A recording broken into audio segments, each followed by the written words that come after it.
What's happening, folks? Welcome back to the channel. It's full-time reaction to Celtic 3, St Mirren 0. I've got Lee and Martin with me. Martin, back on the horse, back to winning ways after Thursday. What did you make of that one today? I had a good feeling coming into the game that we would respond in the right way.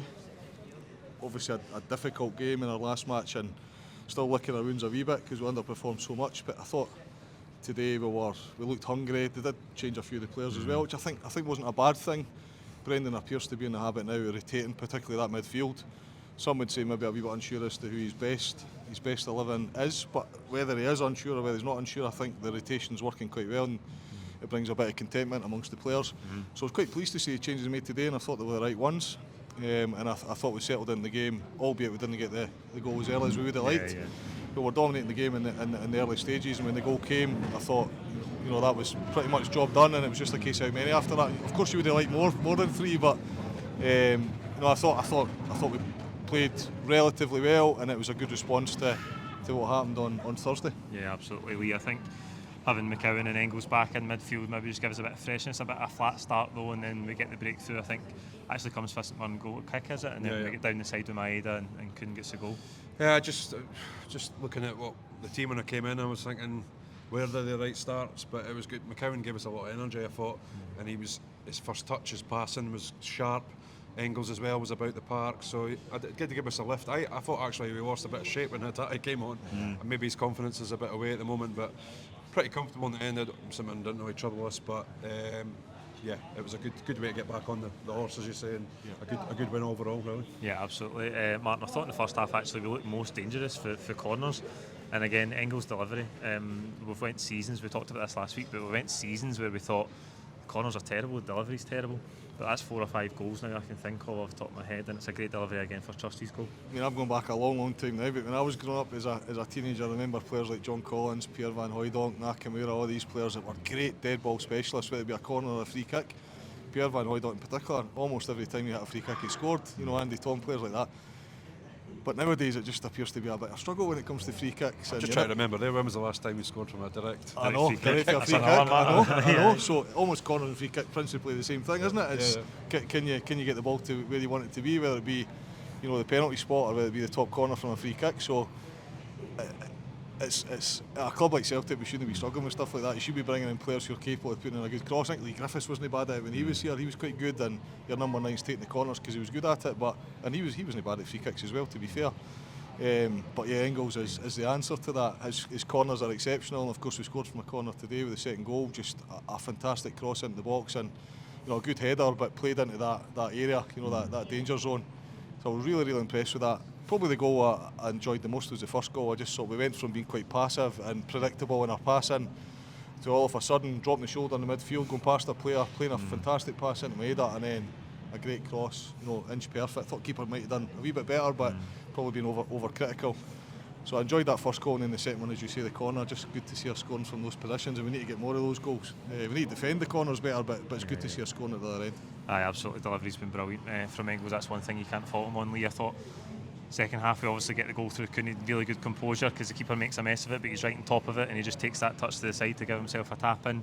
Would you make it overall play in the second half? Do you think it loosened up a wee bit? Yeah, we were just talking before about the situation with the electric going out and knowing what was going on with the substitutions and VAR and everything. It was a bit subdued at times with the changes, but I thought that the energy continued in the second half. Kuhn was electric at times, and he gave that left back all sorts of problems, and I actually liked when he went onto the left for a couple of minutes. I think it was just by chance, but I'd like to maybe see him out there, maybe one coming in on that left a bit more. But it was a great goal, and then there was a couple of other chances. I think we had one offside with a volley from Ida, and he followed up and scored, but again Engels' delivery.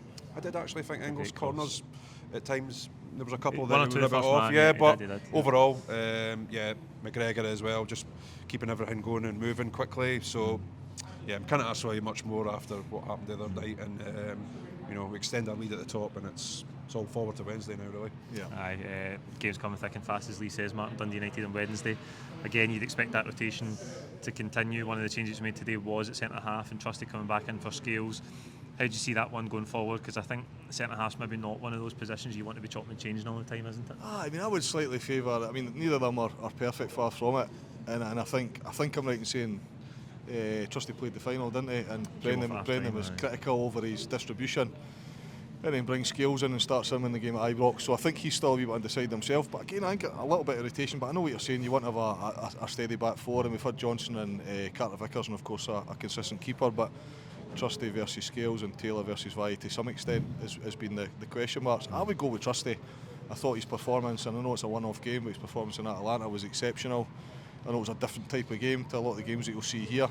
We're having to break down teams as opposed to defend.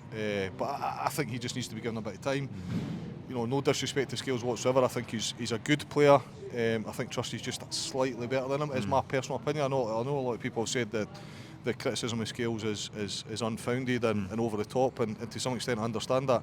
So I would go with Trusty. I think the big quandary for me is when you get in the middle. You know, your Bernardo versus Engels, and you know you've got 5 or 6 players in there. Hatate on his day is exceptional, but he has been far too inconsistent. A lot of people have had enough of his inconsistent performances, so maybe he needs a wee spell on the bench, and McCowan gets a bit of game time. I think that's a big quandary. I think out wide it's Maeda and Kuhn every day of the week. Up top he's got a decision to make where does he go with Kyogo or Ida, and I think you could make a case for either or. I think again rotating those two and make sure that Ida gets a sufficient amount of game time, that it doesn't feel like he's only getting 30 minutes every week. But it's just great that we've got these options. Paul, you did a great piece after. More power problems.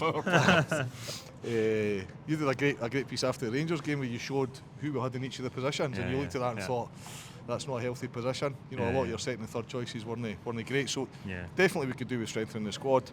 But there is probably 15, 16 that you're really happy with. It's just ideally you want 22, don't you? Yeah, Ida got a start today. I think he got quite a long run as well. I think Kyogo only come on the last maybe 10, 15 minutes there. Would you make Ida? Do you think? I mean, in my opinion, I don't think he's doing quite enough because Kyogo's not been at it, but Ida's not really hitting the ram running either, so it's not clear for the manager. I think that one is obviously a better pick than the other. I think it's been a difficult run of games and a lot of games, and you do have to rotate. I think we need, once we get past maybe Wednesday, we start looking at settling down a bit. I'd like to see McCowan get a run. Up top's a tough one because you get that one little bit of I know it was offside on against Rangers, but it was a wonderful finish. Yeah. Ida, I agree with you. I don't think he did enough today. The ball went to feet a couple of times and he got caught, but then he did have a couple of chances. But it's a tough one. I would like to see one of them get a run now, but I'm not sure what one. I don't know what the answer is. I mean, it probably will be that he'll keep rotating it, Martin, and just talking about the league games coming up. We obviously need to keep the level high, but I think you're gearing up towards a couple of weeks' time, the big game here against Young Boys, where again, whether it's centre half and getting that continuity, you want players hitting their top level, because that's the game that we need to go. I mean, this month of January, there's a game every other week. I don't know the exact number of games, and most of them are at home. But the big games is obviously Young Boys. Is the biggest game. Villa, who knows, may or may not be huge. And then of course we've got the cup game against Kilmarnock, not a shoe in, a home game, and we should win it. But we need to win that to stay in the Scottish Cup and keep the treble march going. Other than that, it's some pretty ordinary run-of-the-mill games. I think we've got Dundee home and away. Dundee home and away. And I think we've maybe got Ross County away. Ross County away. Next weekend, of course. So a busy month, and then I think when you go into February, I don't know, should we progress in the Champions League when we play next, but in February we've only got one midweek game. So we go from the extreme of playing twice a week, every week in January, to really calming down in February. So we're going to have to manage the next few weeks. We're going to have to manage the squad. I think it'll be interesting with the transfer business as well to see if we do step up, and I think a wide player. I'd even like to see maybe Maeda get a run through the middle. I think he could be more dangerous there, give us another option, but I'd like to see maybe a bit of business done before the Young Boys game, give us a bit of a lift and just bolster that squad. And Tierney, what's the take on Tierney? Must be almost done, innit? Singing his name again there. So we'll wait with bated breath on that one. Lee, man of the match today? Toss up between McCowan and Kuhn, but I'm going to just edge it to Kuhn again. I thought he lit up the game at times, and he was electric. So Kuhn, his numbers have been brilliant, Martin, this season. How's it for you? I'm a massive fan of Kuhn. I say that about players most weeks, don't I? Sometimes it's Hatate, sometimes it's Kuhn, sometimes it's other players, but Kuhn for me. I mean, I don't want to start talking about him leaving already, because I'm hoping he's recognising that things are going well for him and just hang about for a bit longer. And why not? He's getting Champions League football, but it's always a risk when somebody plays as well as he's playing. But let's assume we're going to keep him for the foreseeable, and I really enjoy watching him play. I know he didn't perform well during the week, but it's a one-off game, and overall his performance this season has been exceptional, and that was another example of that today. Yeah, absolutely. Kuhn for me as well. That's it for full-time reaction. Like the video, comment your own thoughts below, and we'll see you tomorrow on the next video. Thank you.